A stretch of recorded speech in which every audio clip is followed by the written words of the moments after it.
You become what you think about. And here's the interesting thing. You can choose. Choose what you think about. Choose. With your business, choose what you're aiming at. With your leadership, choose what you're aiming at. With your team, choose. Help them choose. The act of intentionality is so freaking powerful, it's unbelievable. Henry Ford said, if you think you can, or you think you can't, you're right. I am amazed at the things we don't do because we have this little tiny bit of fear that offsets all the other data and all the other evidence in our life that causes us to not go do something. Because we just don't believe. And it's weird, when you start to believe, you become what you think about. How many of you saw the movie or read the book Unbroken about Louis Zamperini?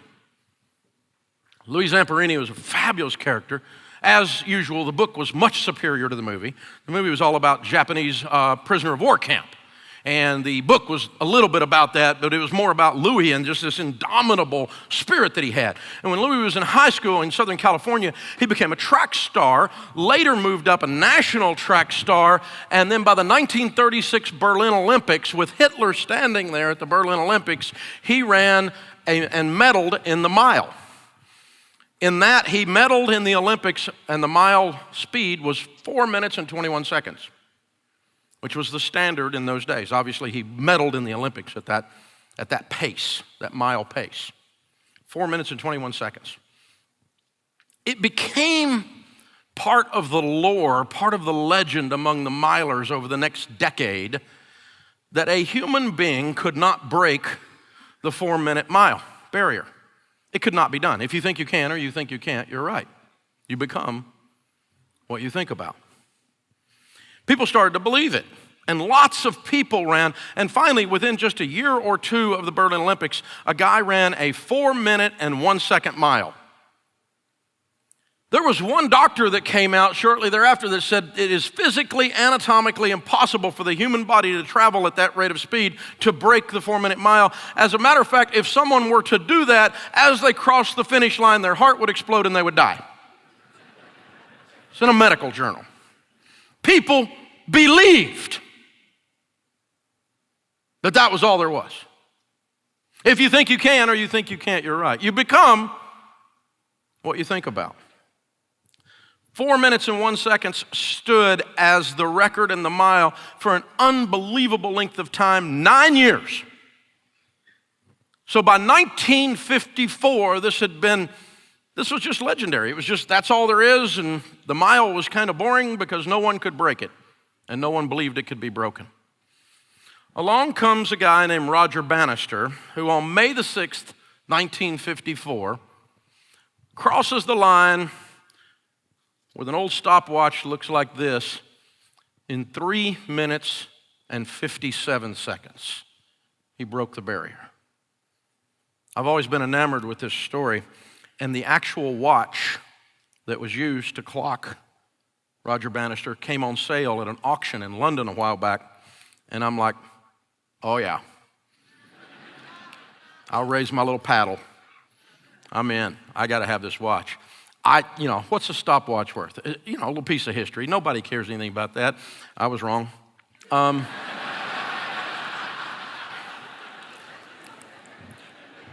little bit of a side story, but I quit bidding at $16,000. I intended to bid no more than 10, and it ended up going for over $50,000 US. So they can have the watch, and I'll use this as my prop. $4 on eBay. Shut up. All right. Been a nice prop, been a nice thing to pass on to the kids in the safe because they know this story, and you become what you think about. If you think you can or you think you can't, you're right. Roger breaks the 4-minute mile barrier. Here's what's interesting. In the next 46 days, his record was broken 22 more times. That's how powerful the human mind is. If you think you can or you think you can't, you're right. And I'm amazed at the number of people that the only thing holding them back, to go into the next level in their business, the next level in their leadership, the next level in their marriage, the next level with their parenting, the next level in their wealth building. The only thing holding them back is they don't believe they can.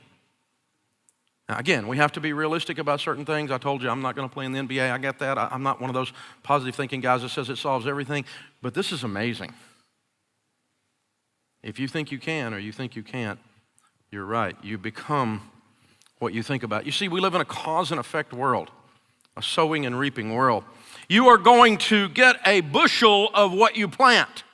Farmers don't plant corn and then go, where's the beans? Farmers don't plant corn and then go, why are there weeds? They know the weeds are coming, and they know if they plant nothing that the government is not going to plant anything. So they know they have to plant something, because if you plant nothing, you know what you get, it's weeds. So you have to have this act in these areas of your life where you are intentional, where you happen to things don't happen to you. The number one habit, Stephen Covey says in the 7 Habits of Highly Effective People, the number one habit is proactive. Proactive people, highly effective people happen to stuff. Everything doesn't happen to them. Oh, it happened to me. They plant stuff intentionally. And if you plant stupid, you will reap desperate and broke, won't you? Been there, done that. I have planted stupid, and I got just like a bumper crop of desperate. A bumper crop of regret. You know what I'm saying? We all do some of that. But you just have to be real careful what I'm going to plant here, what I'm going to plant there, what I'm going to plant in the fertile areas of my life, because whatever I plant is going to grow. Your belief matters, because we won't act if we don't believe. I mean, think about this. How many of you flew here? You got on a tube with wings and assumed it was going to leave the ground. I mean, it wasn't that long ago that would have been called science fiction. You got on a tube with wings and assumed it was going to leave the ground. You acted on a belief. And you know, we do that in our business. When we act on a belief, we walk out on something, that's going to occur. We're going to do what it takes for this to happen. We're going to plant intentionally. See, if a farmer doesn't believe, he doesn't plant. If he thinks beans are going to be, a horrible crop to have next year, that the price is going to go down, then he's not going to be in the bean business. You know, if beef cattle are doing horribly, we're going to quit buying beef cattle. I mean, we all do this in every area of our life.